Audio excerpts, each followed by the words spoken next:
स्वागत करते हैं इंडिया समाधान के एक और लेक्चर में सभी का। आज हम जो बात करेंगे विस्थानीकृत इलेक्ट्रॉन, विस्थानीकृत पाई इलेक्ट्रॉन बंद युक्त यौगिकों की हम बात करने वाले हैं। ये जो आपकी जो टॉपिक है सभी प्रकार के कॉम्पिटिटिव एग्जाम और कॉलेज स्तरीय एग्जाम के लिए बेहद महत्वपूर्ण होने वाला है। इस लेक्चर को आप अंत तक देखिए तो इस टॉपिक से रिलेटेड आगे किसी प्रकार के कोई डाउट्स नहीं रहने वाला है और एग्जाम में भी कोई प्रश्न आपके गलत नहीं होगा।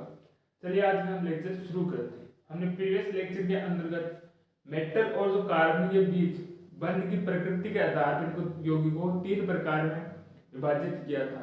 पहले हमने बात की थी आयनिक यौगिकों के बारे में, अच्छे से जिनके बीच क्या हो कार्बन धातु बीच आयनिक बंध पाया जाए। ठीक है, रीजन क्या था? विद्युत ऋणता थी रीजन कि एक की तो 1.2 थी, एक की 2.5 थी। दूसरा हमने बात की सहसंयोजक प्रकृति। अगर धातु और कार्बन के बीच जो बंध है सिग्मा बंध है और रीजन क्या था कि वो ध्रुवीय भी हो रहे थे, जिसका भी रीजन था हमारे पास विद्युत ऋणताओं में अंतर। ठीक है, एग्जाम्पल मैंने देखे थे। आज हम उसके तीसरे पार्ट की हम बात करने वाले हैं जो हमारे पास है विस्थानीकृत युक्त पाई इलेक्ट्रॉन बंध युक्त यौगिक। ठीक है, इन्हें इस श्रेणी के अंतर्गत जो कार्बनिक कार धातु यौगिक आते हैं ना, वो अधिक बड़े कार धातु यौगिक आते हैं इस श्रेणी के अंतर्गत। ठीक है, बड़ा समूह आता है। ठीक है, इस श्रेणी में कार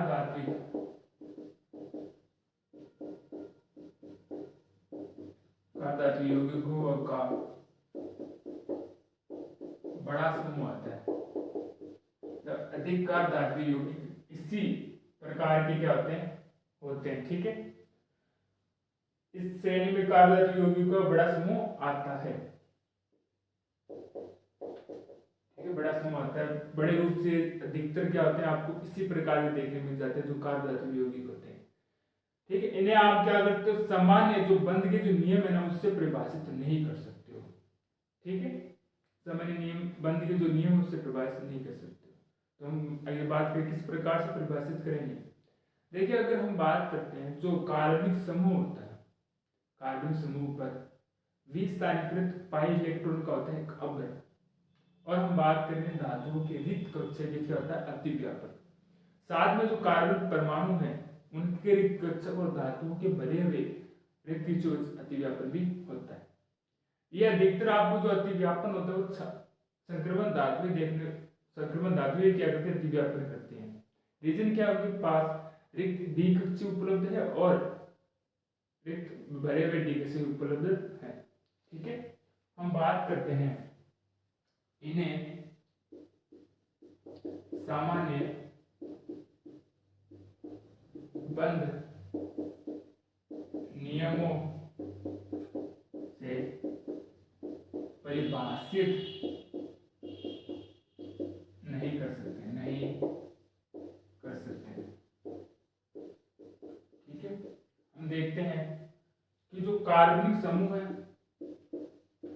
कार्बनिक समूह और हम बात करते हैं कार्बन समूह विस्थानीकृत पाई इलेक्ट्रॉन का अवृत और प्लस हम बात करते हैं धातु के रिक्त कक्षक, ये दोनों क्या करते हैं अतिव्यापन। साथ में कंडीशन और है, यहाँ पर हम बात करते हैं धातु के भरे हुए कक्षक। बात करेंगे हम कार्बन परमाणु के रिक्त कक्षक, ये भी क्या करते हैं आपस में एक साथ क्या करते हैं अतिव्यापन करते हैं। ये भी अतिव्यापन करते हैं, ये भी अतिव्यापन। और इसमें जो धातु होती है वो क्या होती है अधिकतर संक्रमण धातु। कारण की बात करूं उनके पास रिक्त डी कक्षक वे पूर्ण डी कक्षक है। ठीक है, प्रकृति के आधार पर अगर ये बात करें तो वापस ये क्या होता है, पुनः 3 भागों के अंदर विभाजित किया जाता है। तो एक बार इतना आप नोट डाउन कीजिए। अब देखिए जो हमारा इसमें पहला ही पार्ट है वो है सेतुबंधित एल्किल यौगिक के बारे में हम बात करने वाले हैं। जब हम बात करते हैं ना, इसके अंतर्गत क्या होते हैं, एल्युमिनियम, बेरिलियम, प्लेटिनम और लिथियम की जब हम बात करते हैं कि जो बहुलकीय जो एल्किल यौगिक होते हैं इस श्रेणी के अंतर्गत आते हैं। जब हम बात करते हैं बेरिलियम की,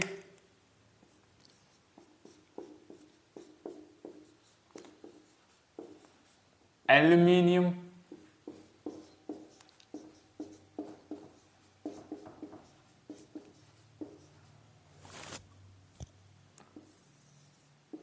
हम बात करते हैं लिथियम,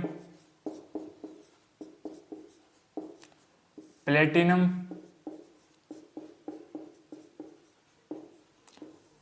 इनके हम बात करते हैं बहुलकीय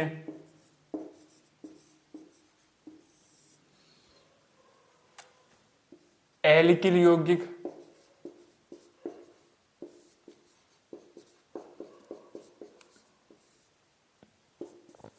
इस श्रेणी में आते हैं। कहने का तात्पर्य क्या होता है, जब हम बात करते एल्युमिनियम के या अगर हम बात करते बेरिलियम के साथ जो एल्किल यौगिक होते हैं ना, वो क्या करते हैं, बहुलीकृत क्या बनाते हैं, संरचना बनाते हैं और इनके क्या होते हैं, इनके साथ जुड़कर वो क्या बनाते हैं, बहुलीकृत समूह या संरचना निर्माण करते हैं। ठीक है, जो क्या आएंगे इस श्रेणी के अंतर्गत आने वाले हैं। जब मैं इसमें आगे और बात करें, ठीक है, इसमें जब हम और आगे बात करते हैं, जो इसमें जो केंद्रीय परमाणु होता है, जो केंद्रीय परमाणु सेंट्रल एटम होता है, वह क्या करता है, अपने से समस्त बंधे हुए जो इलेक्ट्रॉन है ना, उनका क्या कर लेता है, उपयोग कर लेता है, किसके लिए, अष्टक बनाने के लिए। फिर भी क्या होता है, उसका अष्टक पूर्ण नहीं हो पाता है।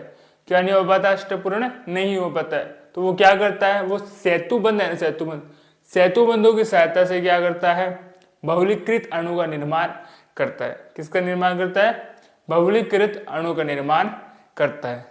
इसमें हम आगे बात करते हैं जो केंद्रीय परमाणु है ना, केंद्रीय परमाणु, केंद्रीय परमाणु समस्त बंधित इलेक्ट्रॉन का उपयोग किसके लिए, अष्टक पूर्ण करने के लिए।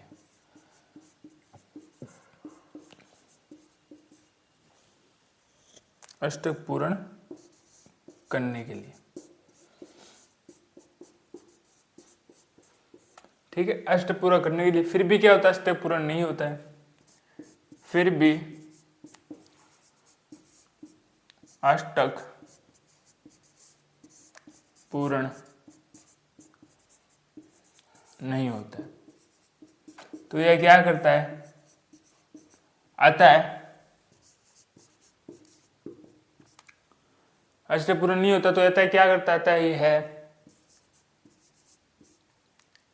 सेतु बंधों की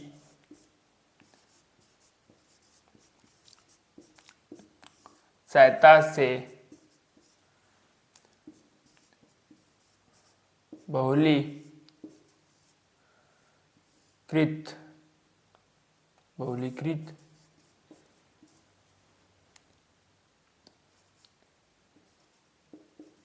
संकुल या अणु का निर्माण करता है, निर्माण करता है। ठीक है, इसमें अब जब हम आगे देखें, सामान्य जो बंध होते हैं ना, वो दो सेंटर, दो केंद्र और दो इलेक्ट्रॉन के द्वारा जो बंध बनते हैं। परंतु इसमें कुछ विशेष होता है, जो बंध होंगे वे 3 केंद्र, 3 सेंटर और 2 इलेक्ट्रॉन के द्वारा बंधे होते हैं। रीजन यही है कि इनका अष्टक पूर्ण नहीं हो रहा होता है। ठीक है, जब आप बात करते हैं सामान्य स्थिति की, जो बंध है निर्माण है वो कैसा होता है, वो होता है दो सेंटर पॉइंट और दो इलेक्ट्रॉन के द्वारा, परंतु इसमें कुछ विशेष होता है। विशेष की अगर हम बात करोगे, तीन सेंटर पॉइंट और दो इलेक्ट्रॉन के द्वारा। ठीक है, आगे इसमें एग्जाम्पल हमारे पास है, वो है ट्राईमेथिल एल्यूमिनियम। एग्जाम्पल हमारे पास क्या है, ट्राईमेथिल एल्यूमिनियम। जब आप इसको देखते हो तो इसका अष्टक पूर्ण नहीं होता है, तो ये क्या बनाता है, द्विविलक। द्विविलक किस रूप में, इस प्रकार से। तो ये क्या कर लेता है, अपना अष्टक पूर्ण कर लेता है। अष्टक पूर्ण करने के लिए क्या करता है, द्विविलक का निर्माण करता है, जिसके अंतर्गत यहां पर अगर आप देखोगे इस स्थिति अंतर्गत, तो एक एल्यूमिनियम दो मेथिल के द्वारा जुड़कर दो केंद्र और दो इलेक्ट्रॉन निर्माण करता है, परंतु इस स्थिति के अंतर्गत तीन केंद्र और दो इलेक्ट्रॉन के द्वारा वो जुड़ा होता है। ठीक है, तो इतना एक बार नोट डाउन कीजिए, फिर इसकी हम संरचना पढ़ते हैं और इसके बारे में थोड़ा और इस संरचना को हम देखते हैं किस प्रकार से बनाता है ये द्विविलक संरचना। CH3 6 एल्यूमिनियम कितना था हमारे पास, 2। ठीक है, ये कुछ इस रूप में संरचना बनाते हैं, CH3 और CH3, ये मेरे पास है एल्यूमिनियम। टोटल CH3 हमारे पास अभी बच चुके हैं, तो इस प्रकार CH3 और CH3 और CH3 और ये CH3, ये कुछ इस प्रकार से यहाँ से जुड़े होते हैं,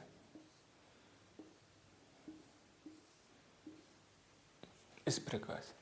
तो इसमें आप जब निम्न संरचना होते हैं, इस प्रकार का जो यौगिक कहते हैं वो कौन बनाते हैं, न्यून।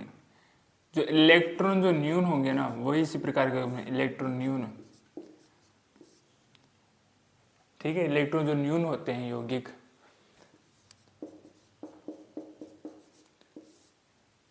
ठीक है, जो इलेक्ट्रॉन न्यून यौगिक हो गए वो इस प्रकार की आपको संरचना दिखाई देंगे या द्विविलक निर्माण करते हुए दिखाई देते हैं।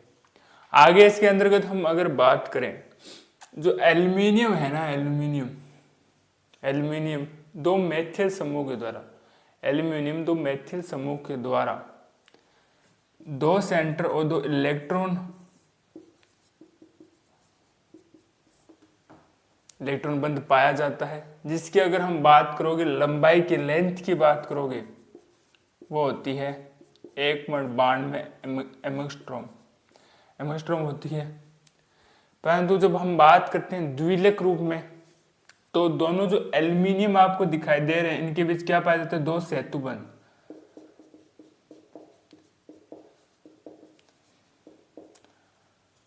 सेतुबंध जिसकी अगर आप लंबाई की बात करोगे, लेंथ की बात करें अगर हम, वो होती है 2.12 एंगस्ट्रॉम, जो किस प्रकार का बंध का निर्माण करती है, तीन सेंटर और दो इलेक्ट्रॉन के द्वारा।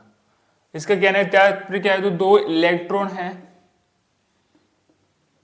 दो जो इलेक्ट्रॉन होते हैं वह तीन केंद्र कौन कौन से, एल्यूमिनियम, कार्बन व एल्यूमिनियम है। दो इलेक्ट्रॉन तीन, इसमें केंद्र कौन से, एल्यूमिनियम, कार्बन, एल्यूमिनियम है। ठीक है, इसी प्रकार से क्या होती है, जब बेरिलियम की बात करते हो, BCH3 इसी प्रकार की आपको संरचना बनाए दिखाई देते हैं। जब हम वेडेनियम कार्बोनिल की बात करते हैं, वेडेनियम कार्बोनिल की बात करोगे आप, वो भी सेतुबंध संरचना दर्शाते हैं। कैसे, V कार्बोनिल 2S6। ठीक, किस प्रकार संरचना दर्शाते हैं, वो दर्शाते हैं हमारे पास V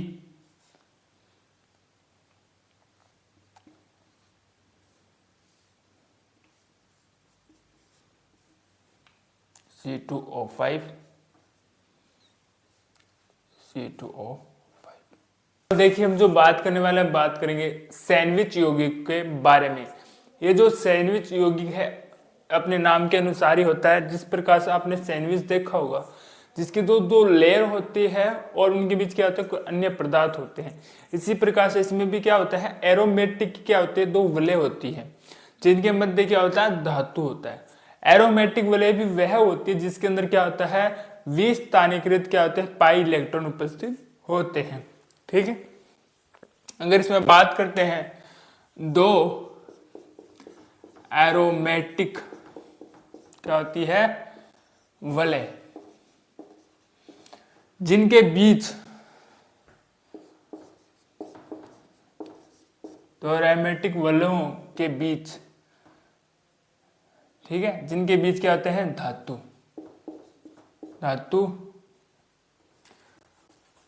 जिनके बीच क्या होते हैं, धातु। ठीक है, और ये जो एरोमेटिक वलय हैं, ये दो एरोमेटिक वलयों, ये क्या होता है, पाई विस्थानीकृत पाई इलेक्ट्रॉन होता है, इलेक्ट्रॉन युक्त होते हैं। ठीक है, दो एरोमेटिक वलयों की हम जब बात करते हैं जिनके बीच क्या हो, धातु होता है और वो क्या हो, विस्थानीकृत क्या हो, पाई इलेक्ट्रॉन युक्त होते हैं, जिन्हें हम क्या बोलते हैं, सैंडविच यौगिक वो बनाते हैं।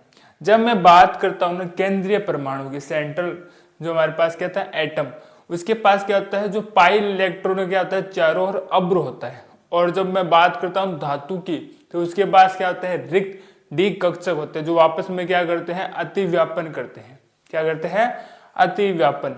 जब मैं बात करता हूं एरोमेटिक वलय में, ठीक है, तो एक बात करते हैं हम केंद्रीय परमाणु की।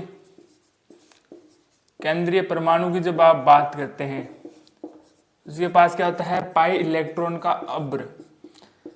ठीक है, और जब आप धातु की बात करो, उसके पास करता है रिक्त डी कक्षक। ठीक है, ये आपस में क्या करते हैं, ये आपस में करते हैं अतिव्यापन।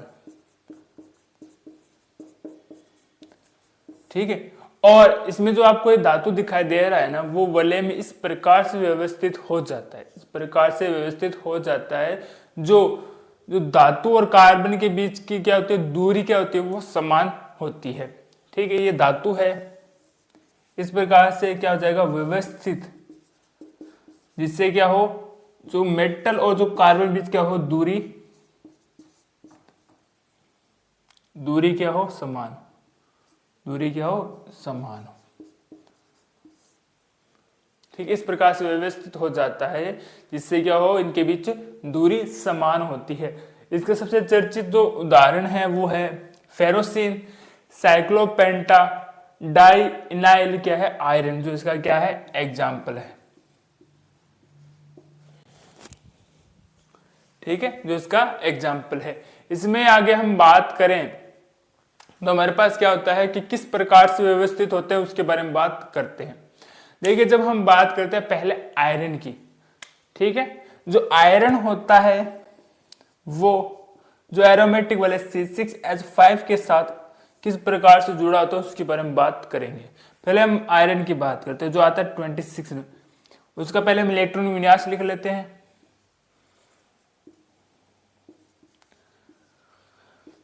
3s2 और 3d8।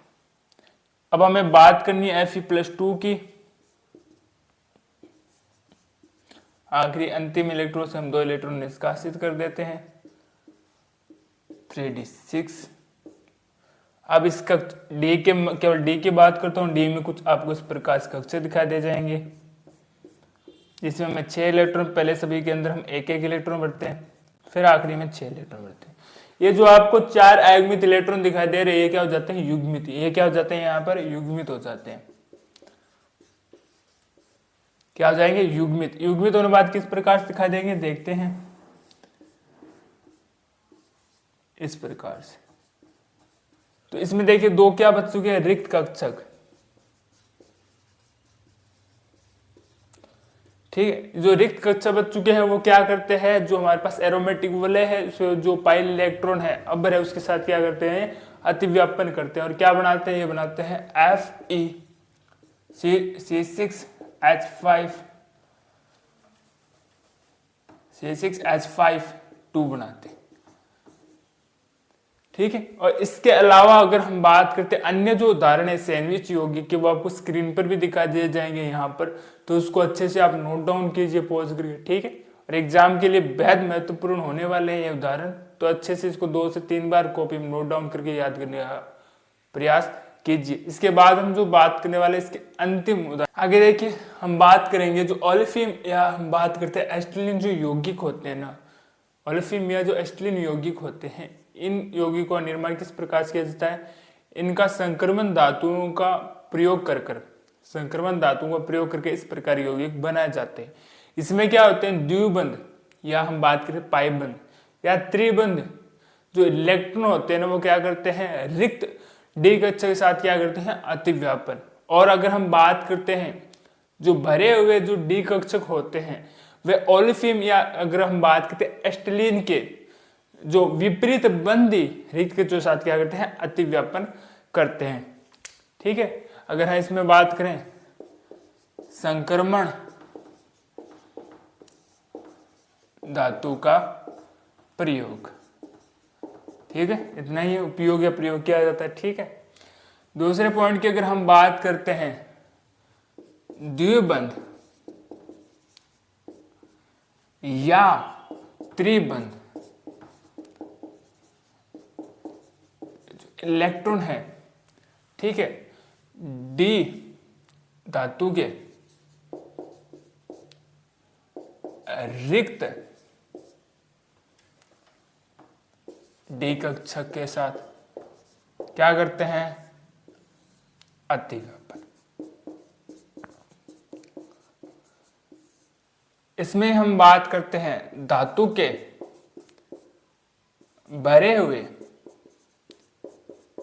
डी कक्षक, और अगर हम बात करते हैं ओलेफिन या वे जब हम बात करते हैं एसिटिलीन, विपरीत बंधी रिक्त कक्षक, ये भी क्या करते हैं? अतिव्यापन करते हैं। ये भी क्या करते हैं? अतिव्यापन करते हैं। किस प्रकार से? देखिए, ये मेरे पास है कार्बन,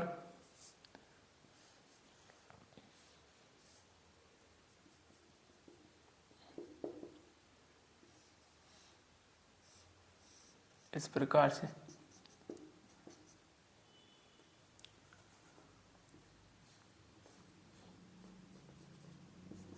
ठीक है, ये मेरे पास है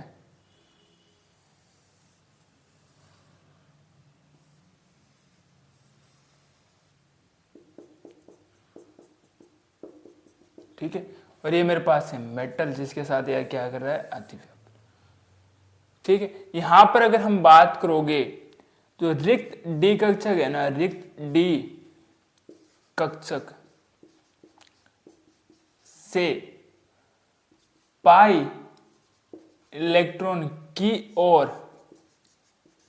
क्या है? अतिव्यापन। अगर दूसरा देखते हैं इसी के अंतर्गत हम अगर बात करें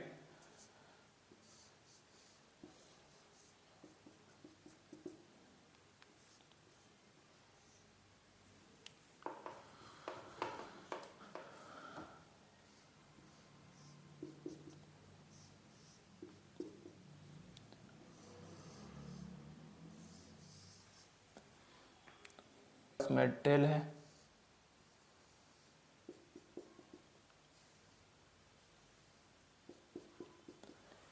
ठीक है, तो एक बार इतना नोट डाउन कि एल्किनो की जैसे हमने बात की, इसकी बात की एल्किनो की, उसी प्रकार से हम बात करें अगर एल्काइनो की भी, इसकी बात करते हैं एल्काइनो की भी अगर बात करते हैं, इसमें भी क्या होता है? जो धातु के जो रिक्त कक्षक होते हैं, धातु के जो डी ब्लॉक रिक्त कक्षक होते हैं, वो एल्काइनो के भरे हुए डी कक्षकों के साथ क्या करते हैं? वो क्या करते हैं? अतिव्यापन करते हैं। इसी प्रकार से धातु के भरे हुए डी कक्षक होते हैं वो एल्काइनो के विपरीत बंधी कक्षकों के साथ क्या करते हैं? अतिव्यापन करते हैं। जिसके जो डायग्राम है आपको स्क्रीन पर दिख जाएंगे, तो उसको पॉज करके अच्छे से नोट डाउन कर लीजिएगा।